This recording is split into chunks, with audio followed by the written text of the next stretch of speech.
Cumprimentos, amados, que é o Pai do Senhor. Sejam bem-vindos à nossa lição de número 11 da nossa revista da faixa etária de adultos. Hoje estaremos estudando sobre os prejuízos da mentira na família. Colossenses 3, versículo 9, o apóstolo Paulo, escrevendo à igreja de Colossos, ele diz: Não mintais uns aos outros, pois já vos despistes do velho homem com os seus feitos. Quer dizer, a mentira faz parte do velho homem com os seus feitos carnais.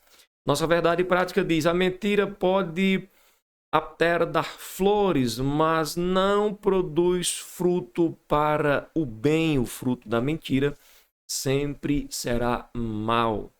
Atos 5, verso 1 ao 11, nós temos aqui o relato bíblico sobre Ananias e Safira.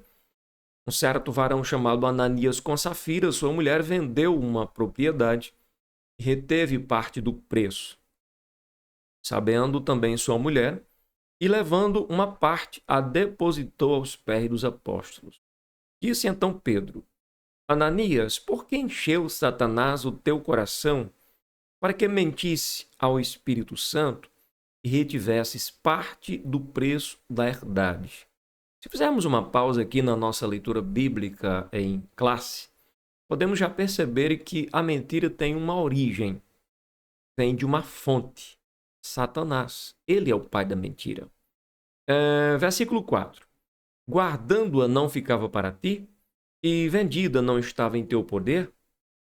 Por que formaste este desígnio em teu coração? Não mentiste aos homens, mas a Deus. E Ananias, ouvindo estas palavras, caiu e expirou.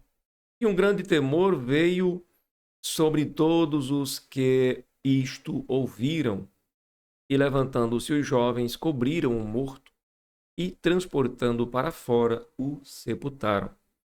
Passando um espaço de quase 3 horas, entrou também sua mulher, não sabendo o que havia acontecido. E disse-lhe Pedro: Dize-me, vendeste, portanto, aquela herdade? E ela disse: Sim, portanto. Então Pedro lhe disse: Por que é que entre vós os concertastes para tentar o Espírito do Senhor? Eis aí a porta, os pés dos que sepultaram teu marido, e também te levarão a ti. E logo caiu aos seus pés e expirou. E entrando os jovens, acharam-na morta e a sepultaram junto de seu marido. E houve um grande temor em toda a igreja e em todos os que ouviram estas coisas. Veja que a mentira é altamente desagradável ao Senhor nosso Deus. Introdução. A história de Ananias e Safira foi marcada negativamente pela mentira que o casal proferiu no início da igreja. Ao longo da história da igreja pós-Pentecostes, no livro de Atos dos Apóstolos, um sentimento amoroso e partilha a respeito dos pobres dominava na igreja cheia do Espírito Santo. Para que os necessitados não tivessem carência, alguns dos novos convertidos que tinham posses negociavam suas propriedades e depositavam o dinheiro recebido junto aos pés dos apóstolos para distribuição aos necessitados. Nesse contexto, o casal Ananias e Safira deixou-se dominar pela inveja e também pelo desejo de chamar a atenção dos demais para si. Por isso, eles mentiram contra os apóstolos e a igreja, mentiram ao próprio Deus. Nesta lição, vamos estar estudando o perigo que a mentira traz para a família cristã. Além de tragédia espiritual, ela também traz uma tragédia familiar. A família perde o equilíbrio. Primeiro tópico, uma conversão duvidosa. Por que uma conversão duvidosa? Porque as atitudes do casal não revelavam a transformação de vida alcançada pelo poder do Evangelho. O evangelho transforma o homem velho numa nova criação. Embora atraídos pela prática da igreja, simpáticos à causa do evangelho, Ananias e Safira não corresponderam à obra de regeneração do Espírito Santo, ou seja, eles não foram genuinamente transformados, como é necessário e aparece em João 3, verso 3 ao 7. Necessário é o homem nascer de novo, ser uma nova criação. O que é nascido da carne é carne, o que é nascido do Espírito é Espírito e vai glorificar a Deus. É importante enfatizar que no início do movimento do Pentecostes, Ananias e Safira uniram-se à igreja local, passando a fazer parte dessa igreja. Entretanto, a velha natureza se revelava na hipocrisia, na cobiça e na mentira do casal. Segundo subtópico, a comunhão na igreja de Atos. Em Atos dos Apóstolos está claro que uma das características dos primeiros dias da igreja, entre outras coisas, era a comunhão. A Bíblia diz em Atos 2, lá por volta do versículo 42, os cristãos tinham tudo em comum, participavam das orações, estavam juntos ali no partir do pão. Os convertidos a Cristo daquele tempo, advindos do grande grupo dos quase 3.000 novos cristãos, tinham tudo em comum, pois o Espírito Santo gerou no coração desses cristãos o amor generoso e voluntário. A marca dessa igreja era a ajuda mútua, pois seus membros vendiam suas propriedades e depositavam todo o valor arrecadado aos pés dos apóstolos. Esse dinheiro tinha o objetivo de ajudar os mais pobres de Jerusalém. Nós encontramos isto aqui em Atos 4, verso 34 e 35. Um exemplo desse espírito na primeira igreja foi um homem chamado Barnabé. Ele vendeu suas terras e entregou todo o dinheiro de forma voluntária para suprir a necessidade dos cristãos carentes. Isso aqui aparece em Atos 4, verso 36 e 37. E o detalhe é que ele fez isso voluntariamente. As contribuições aconteciam no início da igreja de forma voluntária. Não havia por parte dos apóstolos nenhum, como que eu posso dizer, banho cerebral, nenhuma palavra de conquista, nenhum malabarismo de palavras para arrancar dinheiro do povo. Não havia isso. Havia amor no coração dos cristãos que, vendo a necessidade de outros, logo saía a seu encontro, né, a seu socorro. E o detalhe aqui é de que Barnabé fez isso de forma voluntária. Ele não fez isso sob pressão, mas voluntariamente. E certamente, aos olhos de Deus, as coisas devem ser assim até hoje. Devemos voluntariamente ajudar aqueles que necessitam da nossa ajuda. Terceiro subtópico, a inveja e a hipocrisia de Ananias e Safira. Quando viram o desprendimento generoso de Barnabé, Ananias e Safira encheram seus corações de inveja. No lugar de agirem de maneira generosa, eles cultivaram um sentimento carnal, tramando um plano para impressionar os apóstolos e a igreja. O plano era o seguinte: vamos vender uma propriedade e levar o dinheiro como oferta à igreja, mas vamos ficar com a metade do valor. Vamos ficar com a metade, vamos reter aqui parte desse valor para nós mesmos e vamos entregar outra parte como se fosse o valor completo. Como esta ação não estava sendo por riqueza de generosidade, então eles não tiveram coragem de entregar todo o valor aos pés dos apóstolos. Como o objetivo era apenas aparecer, era apenas chamar a atenção para si, então foram capazes de reter a parte do preço e mentir.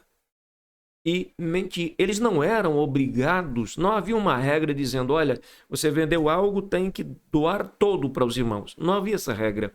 Eles poderiam ter dado ali 15%, 20% do que venderam. Não havia problema nenhum. Eles poderiam ter dado a metade, não havia problema nenhum.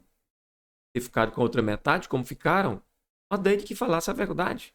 Mas como o objetivo era impressionar, foram enganados pela hipocrisia. Ananias e Safira fingiram dar todo o dinheiro à igreja. É muito triste quando a hipocrisia e o engano se instalam no coração do homem. Mais trágico ainda quando essa realidade acontece no seio da família cristã. Devemos então estar vigilantes. O diabo age para desfazer a unidade do espírito na vida da família. É importante que sejamos honestos uns com os outros, não porque é meu irmão, não porque é minha irmã, meu pai, minha mãe. Devemos ser honestos uns com os outros. Deus ama a honestidade. Devemos ser verdadeiros uns com os outros.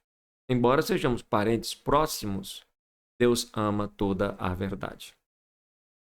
Quarto, quando a mentira e o engano enchem os corações, cheio do espírito incisivo e com autoridade espiritual, o apóstolo Pedro disse a Ananias: Ananias, por que encheu Satanás o teu coração para que mentisse ao Espírito Santo e tivesse parte do preço da herdade? Guardando-a não ficava para ti? Quer dizer, Pedro está dizendo assim, olha, tu poderia ter ficado. Não tinha problema ter ficado. E vendida não estava em teu poder? Por que formaste este desígnio em teu coração? Não mentiste aos homens, mas a Deus. O apóstolo Pedro também tratou com a esposa de Ananias sem ela saber que o esposo havia caído morto na presença de todos. Ele diz em Atos 5, verso 9, parte A: que é que entre vós vos concertastes para tentar o Espírito do Senhor? Portanto, vemos que a mentira e o engano dominaram o coração do casal para tentar ludibriar a igreja e, consequentemente, a liderança apostólica.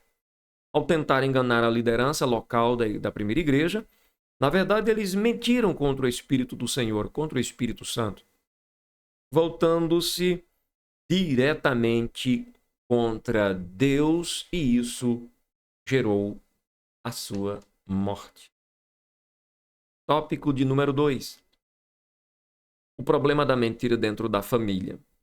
A mentira produzida dentro da família. Ananias e Safira imaginaram que poderiam tirar proveito do desconhecido das pessoas da igreja, sobre a artimanha de esconder a verdade, sobre a venda da propriedade, mentindo com o objetivo de chamar a atenção para si mesmos.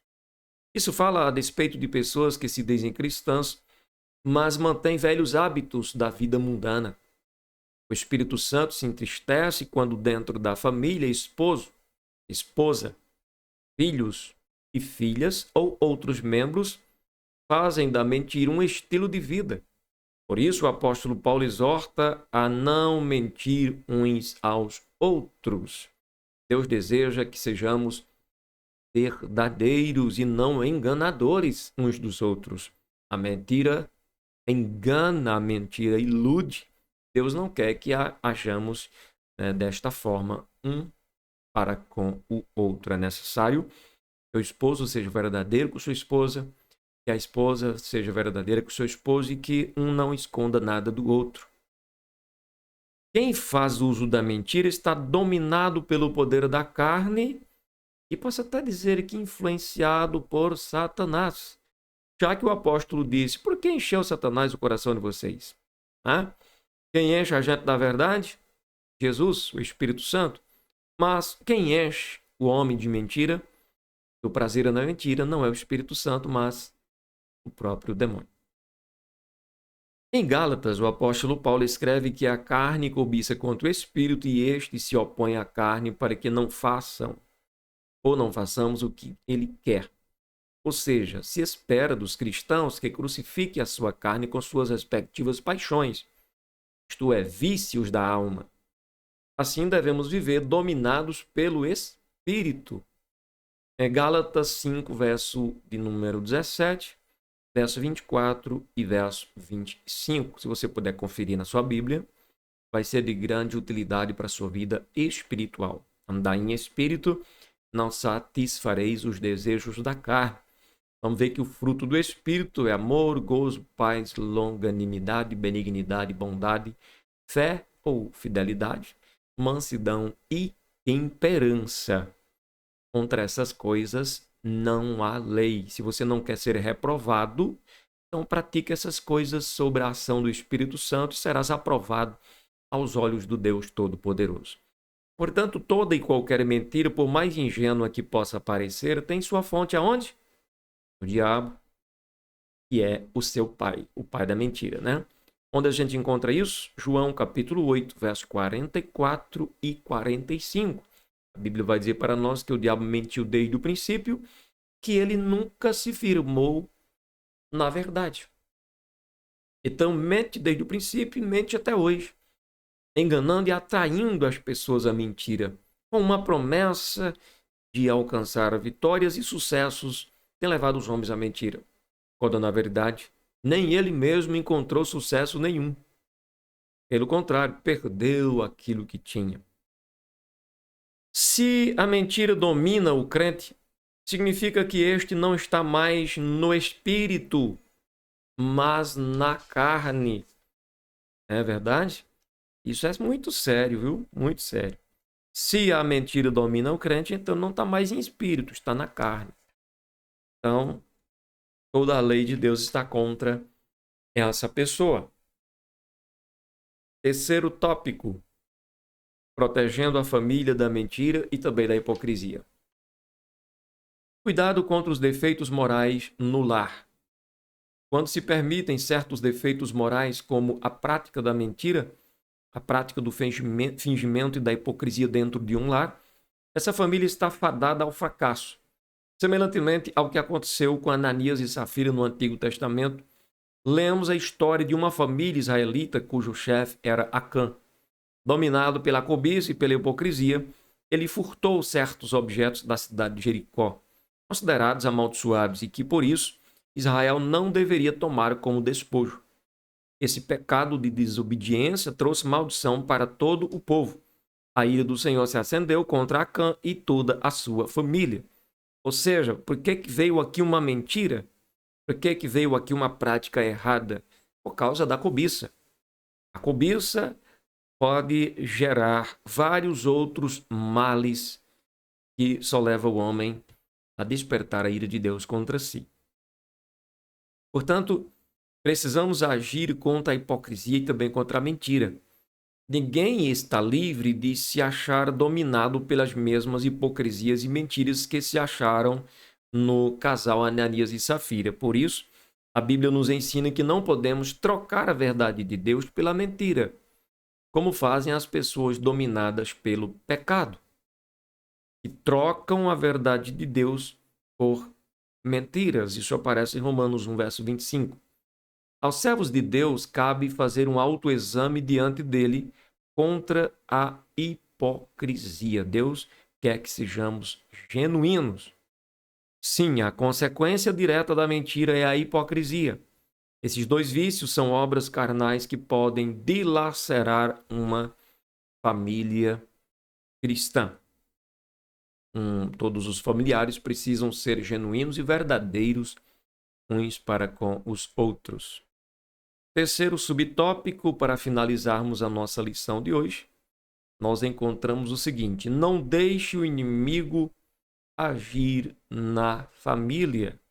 Versículo 3 diz o seguinte: Ananias, por que encheu Satanás o teu coração? E essa pergunta que aparece no texto nos chama a atenção para algo. Nós sabemos que existe o Espírito Santo e ele é dado a nós no ato da conversão. E que Deus deseja encher os seus filhos do seu Espírito Santo. E se somos cheios do Espírito Santo, somos cheios de toda a verdade de Deus. Então algo estava errado com Ananias e Safira. Algo estava errado. É indiscutível que Satanás age ativamente na terra e especialmente contra as famílias da Igreja de Cristo. Ele trabalha contra essa importante instituição, investindo contra os seus membros.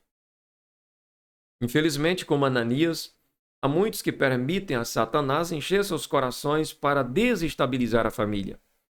Por isso, cabe-nos estar em oração e constante vigilância, como diz Mateus 26, verso de número 41. É necessário vigiarmos e orarmos para não entrarmos em tentação. Então, podemos fazer o que a Bíblia diz. Tiago 4 e verso 7. Sujeitai-vos, pois, a Deus. Resisti ao diabo e ele fugirá de vós. Ou fazemos uma coisa ou a outra nos domina. Ou nos sujeitamos a Deus para termos condições de resistir ao diabo, ou então nunca o diabo fugirá de nós. E se ele não fugir de nós, então ele terá liberdade de atrapalhar a vida da gente com suas mentiras. Portanto, estejamos atentos aos detalhes da palavra de Deus. Sejamos sujeitos à verdade de Deus, à vontade do Senhor. Teremos poder para resistir ao inimigo, ele vai fugir de nós, porque ele não dá para ele conviver com honestidade, com pureza, com verdade. Ele gosta de coisas contrárias a isso. Então concluímos. Concluímos dizendo que, como aconteceu com Ananias e Safira, foram punidos pelo Senhor com morte instantânea. Membros da família que praticam a mentira podem experimentar consequências gravíssimas por causa dessa prática.